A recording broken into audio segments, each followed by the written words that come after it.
పుష్ప 2లో చూపించింది జపాన్లో సముద్రం మార్గం ద్వారా రవాణా చేసే కంటైనర్లలో సుమారు 42 రోజుల పాటు పుష్ప అందులోనే ఉంటాడు. పుష్ప అక్కడికి వెళ్ళడానికి కారణం సరుకును పంపించిన డబ్బు రాలేదని ఏకంగా జపాన్కే వెళ్ళాడు. అలాగే శేషాచలం అడవి చుట్టూ ఉన్న పోలీస్ చెక్ పోస్టుల్లోని ప్రతి ఒక్క పోలీస్ని డబ్బుతో కొంటాడు. బన్వర్ సింగ్కు జరిగిన అవమానంతో పుష్పాని ఎలాగైనా అరెస్ట్ చేసి కూలీవాడిగా చేయాలని అనుకుంటాడు. అలా బన్వర్ సింగ్ చాలా కసితో ఉంటాడు. కానీ పుష్ప పంపించిన సరుకును బన్వర్ సింగ్ పట్టుకోలేకపోతాడు. అప్పుడు పుష్ప వైల్డ్ ఫైర్ అని చూపిస్తాడు. ఒక పక్క మంగళం సీను, జాల్రెడ్డి, బన్వర్ సింగ్ శిఖావత్ అందరూ కలుస్తారు. పుష్ప జగపతి బాబు వాళ్ళ అన్నదమ్ములను చంపి మరింత డేంజర్ వ్యక్తిగా మారుతాడు. జగపతి బాబు తన తమ్ముళ్లను చంపినందుకు పుష్పాని చంపాలని అనుకుంటాడు. ఇలా పుష్ప 2లో మొత్తం వైల్డ్ ఫైర్గా పుష్ప ఎదుగుతాడు. ఒక పక్కన నాశనం చేయాలని ప్రతి ఒక్కరు ఎదురు చూస్తూ ఉంటారు. అలా ఆ తర్వాత ఏం జరుగుతుంది? పుష్ప దేశాన్ని మొత్తం తన ఆధీనంలో ఎలా ఉంచుకుంటాడు? సరుకును విదేశాలకు ఎలా పంపిస్తాడు? ఒక్క సిండికేట్ను కూడా ఉంచకుండా వేలాది టన్నుల సరుకును ఎలా చెక్ పోస్టులను దాటిస్తాడు? అంతేకాకుండా పుష్ప తన అన్న కూతురు పెళ్లిల్లో బాంబు పెట్టిన విలన్ ఎవరు? విలన్కి పుష్పకి ఎలా యుద్ధం జరుగుతుంది? ఇదంతా తెలుసుకోవాలంటే ఈ వీడియో మొత్తం చూడండి. సో నేను పుష్ప 3 ర్యాంపేజ్లో జరగబోయే ఫుల్ స్టోరీని ఈ వీడియోలో చెప్పబోతున్నాను. ఈ వీడియో స్టార్ట్ చేసే ముందు నాది ఒక చిన్న రిక్వెస్ట్. పుష్ప 2లో అల్లు అర్జున్ యాక్టింగ్ నచ్చితే వైల్డ్ ఫైర్ అని కామెంట్ చేయండి. అలాగే మేము ఇంత కష్టపడి ఈ వీడియో చేసినందుకు ఈ వీడియోకి మీరు ఖచ్చితంగా లైక్ చేయాలి. ఈ వీడియోకి నేను ఇచ్చే టార్గెట్ 100K లైక్స్. ఇలా ప్రతి ఒక్కరు ఈ వీడియోకి లైక్ చేస్తే ప్రతి ఒక్కరికి రీచ్ అవుతుంది.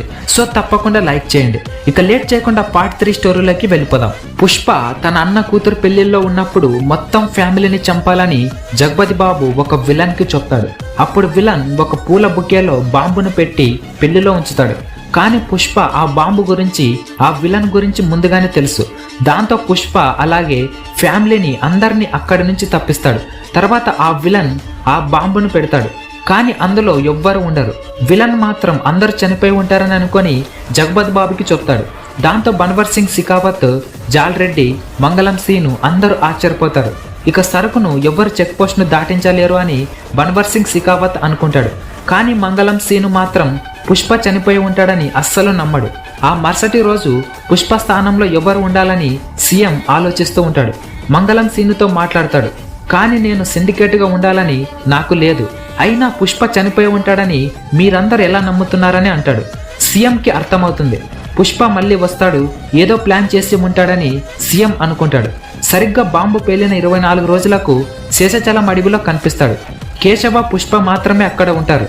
కానీ 24 రోజులు ఎక్కడ ఉన్నారంటే చైనా, జపాన్, మలేషియా ఇలాంటి దేశాలలో సరుకు ఎందుకోసం ఉపయోగిస్తున్నారు, వాళ్ళు ఇంకా ఎంత డబ్బు సంపాదిస్తున్నారని తెలుసుకోవడానికి వెళ్ళి ఉంటాడు. శేషాచలం అడవిలో మొత్తం ఎంత సరుకు ఉండవచ్చని గమనిస్తారు. కానీ కేశవ ఇలా అంటాడు, మనం కొన్ని రోజుల క్రితం సరుకును చైనాకు పంపించాం, కానీ మనకు ఇంకా డబ్బు పంపించలేదని కేశవ పుష్పతో అంటాడు. దానికి పుష్ప ఒక్కడే సముద్రం బార్డర్లో సరుకు అదే దేశానికి వెళ్తున్న కంటైనర్లో పుష్ప ఉంటాడు. సుమారు 42 రోజుల పాటు ఆ కంటైనర్లోనే ఉంటాడు. కానీ పుష్ప వెళ్ళింది డబ్బు కోసం కాదు. పుష్ప తన రేంజ్ ఏంటో చూపించడానికి చైనాకు వెళ్తాడు. కానీ ఇక్కడ కొన్ని రోజులు అవుతున్నా పుష్ప గురించి ఏం తెలియడం లేదు. అందరు సిండికేట్ మీద కన్ను పడుతుంది. ప్రతి ఒక్కరు శేషాచలం అడవిని భాగాలు చేసుకుందామని సీఎం అలాగే అందరూ సిండికేట్ మీటింగ్ను పెట్టుకుంటారు.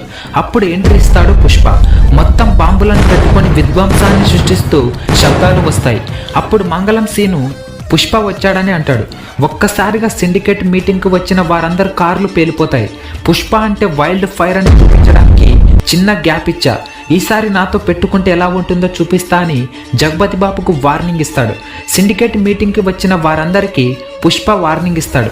కేవలం ఇన్ని రోజులు నా కింద పని చేశారు, కానీ ఇప్పుడు మాత్రం మిమ్మల్ని కూలీగా పనిలో పెడతాను అని పుష్ప వారందరికీ చెప్తాడు. పుష్పను అడ్డుకున్న వారందరినీ అక్కడే చంపేస్తాడు. మీరందరూ నా మాట వినాలి, ఇది పుష్పగాడి రూల్ అని చెప్తాడు. సరిగ్గా కొన్ని రోజులు పుష్ప ఫ్యామిలీతో గడుపుతాడు. శేషాచలం అడవిలో చాలా వరకు సరుకు ఉండిపోయింది. ఇదంతా కేశవ ఒక్కడే చూసుకుంటాడు. ఒకరోజు కేశవ పుష్పతో ఇలా అంటాడు, శేషాచలం అడవిలో మనం చూసిన సరుకును బన్వర్ సింగ్ శిఖావత్కు తెలిసిపోయింది. ఇప్పుడు ఏం చేద్దామని కేశవ అంటాడు. దానికి పుష్ప సుమారు 100లాది కంటైనర్లను శేషచలం అడవిలో గవర్నమెంట్ సీల్ అలాగే పుష్ప బ్రాండ్తో కంటైనర్లను తరలిస్తాడు. శేషచలం అడవిలో ఉన్న సరుకులు మొత్తం కంటైనర్లో ఉంచుతాడు. దాంతో బన్వర్ సింగ్ సికావత్ ఆ కంటైనర్లను ఓపెన్ చేయలేడు. కానీ ఆ సరుకును బార్డర్ దాటించకుండా చూసుకుంటానని పుష్పకు వార్నింగ్ ఇస్తాడు. దాంతో చూసుకుందామని పుష్ప వెళ్ళిపోతాడు. పుష్ప 24 రోజుల పాటు జపాన్, చైనా, మలేషియాలో ఒక పెద్ద డీలింగ్ను మాట్లాడుకొని వచ్చి ఉంటాడు. సరుకును అంతా అడవిలో ఉన్న కంటైనర్లో ఉంచుకొని ఉంటాడు. సుమారు కొన్ని 100లాది కోట్ల డీలింగ్ను కుదుర్చుకొని ఉంటాడు. ఆ కంటైనర్లను ఎలాగైనా చైనా, జపాన్, మలేషియాకు చేర్చాలని పెద్ద పెద్ద షిప్పులను ఏర్పాటు చేసుకుంటాడు. కేశవ ఎలా అంటాడు, షిప్పుల దగ్గర వరకు కంటైనర్లను ఎలా తెస్తాం? చెక్ పోస్టులు అన్నీ బన్వర్ సింగ్ కంట్రోల్లో ఉన్నాయని పుష్పతో అంటాడు. దానికి పుష్ప ఒక్కసారిగా రాత్రికి రాత్రి పోలీస్ కంట్రోల్లో ఉన్న చెక్ పోస్టులను పుష్ప బ్రాండ్గా చెక్ పోస్టులను మారుస్తాడు. అలా 100లాది కంటైనర్లు ఆ చెక్ పోస్టుల నుంచి వెళ్ళిపోతాయి. ఇంకా సగానికి పైగా సరుకు శేషచలం అడవిలో ఉంటుంది. కొన్ని 100ల షిప్పులు సరుకుతో లోడ్ అయి ఉంటాయి. ఒక్కసారిగా సరుకు విదేశాలకు చేర్చేలా పుష్ప చేస్తాడు. అలా 100లాది షిప్పులు బయలుదేరుతాయి.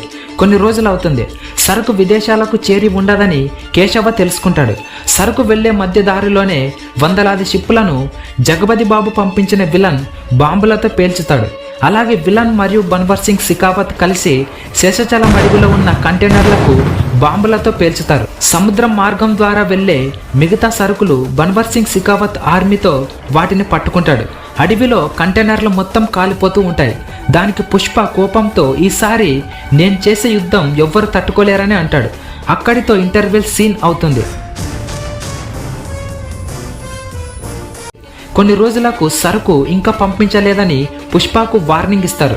పుష్ప సీఎంతో కలిసి ఇప్పుడు చేసే యుద్ధం ఎవ్వరు ఆపలేరు, అలాగే నాకు ఈ దేశం మొత్తం నా చేతిలో ఉండాలంటే ఎన్ని కోట్లు అవుతుందని సీఎంతో అంటాడు. దానికి సీఎం దేశాన్ని చేతిలో ఉంచుకోవాలంటే కొన్ని వేల కోట్ల అవసరం అవుతుందని అంటాడు. దానికి పుష్ప తగ్గేదేలా అని అంటాడు. దేశాన్ని పుష్ప బ్రాండ్గా మారుస్తాడు. సరుకును ఈసారి వేలాది షిప్పులతో పంపిస్తాడు. జగపతి బాబుకి, విలన్కు, బన్వర్ సింగ్ సికావత్కు వార్నింగ్ ఇచ్చే టైం వచ్చిందని పుష్ప అంటాడు. పోలీస్ స్టేషన్ ఎదురుగా సరుకును ఉంచి బన్వర్ సింగ్ సికావత్ను ఆర్మీతో అరెస్ట్ చేస్తారు. విలన్ దేశంలోనే ఉండడు, కానీ ఆ విలన్ చైనాలో ఉంటాడని తెలుసు. ఎలా అంటే 42 రోజుల పాటు కంటైనర్లో చైనాకు వెళ్ళినప్పుడు అక్కడ చూసి ఉంటాడు. దాంతో సుమారు 100లాది కంటైనర్లతో ఫ్లైట్లో కూడా సరుకులు పంపిస్తాడు. సముద్ర మార్గం ద్వారా ఇలా చైనా, జపాన్, మలేషియాకు సరుకుని చేర్చి అక్కడి నుంచి ఆ సరుకు ఎక్కడికి వెళ్తుందని పుష్ప అడుగుతాడు. దానికి వాళ్ళు పుష్పని అటాక్ చేస్తారు. పుష్ప ఒక్కసారిగా ఆ ప్లేస్ను మొత్తం ధ్వంసం చేసి అక్కడి నుంచి వెళ్ళిపోతాడు. పుష్ప వేలాది కోట్ల డబ్బును దేశంలోని పేద ప్రజలకు చదువుకు, ఆరోగ్యానికి ఖర్చు చేస్తాడు. దాంతో పుష్ప దేశాన్ని మొత్తం తన ఆధీనంలో ఉంచుకుంటూ ప్రజలకు కష్టాలు రాకుండా చూసుకుంటాడు. అయితే పుష్పను ఎవరు అరెస్ట్ చేశారు?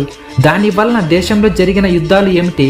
బన్వర్ సింగ్ సికావత్, విలన్ కలిసి పుష్పను అలాగే శేషచలం అడవిని ఎలా నాశనం చేస్తారు? ఇదంతా స్టోరీ తెలుసుకోవాలంటే కింద కామెంట్లో పుష్ప ఫర్ ద వార్నింగ్ అని కామెంట్ చేయండి. ఈ వీడియో ఇంతే ఫ్రెండ్స్. ఈ వీడియో మీకు నచ్చితే తప్పకుండా లైక్ చేయండి. నేను చెప్పిన టార్గెట్కి రీచ్ చేయండి. అలాగే ఈ ఛానల్ని సబ్స్క్రైబ్ చేసుకోండి. Thank you for watching. This is Naveen Kumar signing off.